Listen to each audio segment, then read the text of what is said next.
Hello, friend. I am so glad you are here. Join me on a walk through Mark chapter 8.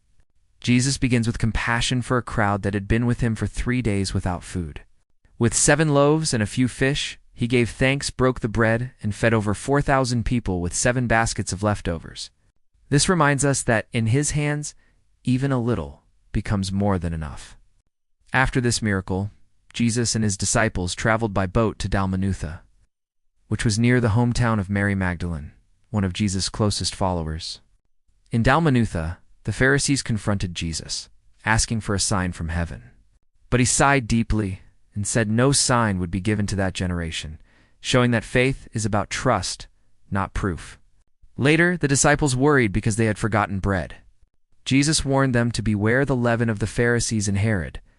Leaven is yeast, and just like yeast spreads through a whole loaf of bread, the pride of the Pharisees and the compromise of Herod can quietly spread through people and influence their hearts.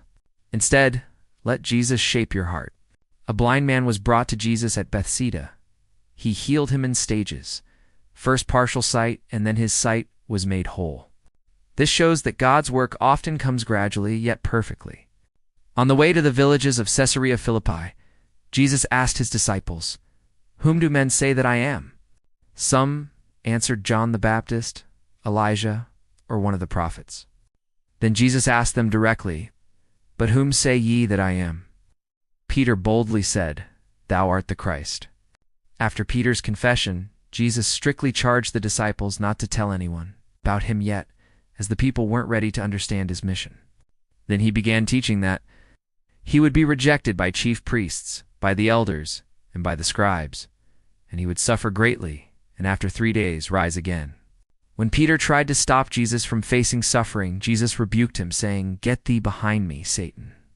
Peter's rebuke was well-meaning, but it was contrary to God's plan, which is why Jesus corrected him. This reminds us that God's plans often go beyond human understanding. Finally, Jesus calls all who follow him. "Whosoever will come after me, let him deny himself and take up his cross and follow me." He teaches that nothing in this world compares to the value of the soul. Mark chapter 8 is a chapter of provision, healing, revelation, and calling. So what can you do today to follow him? Are you ready to let Jesus guide your heart? Please like, share, and subscribe for more chapter-by-chapter Bible insights. Thank you for watching, friend, and I'll see you next time.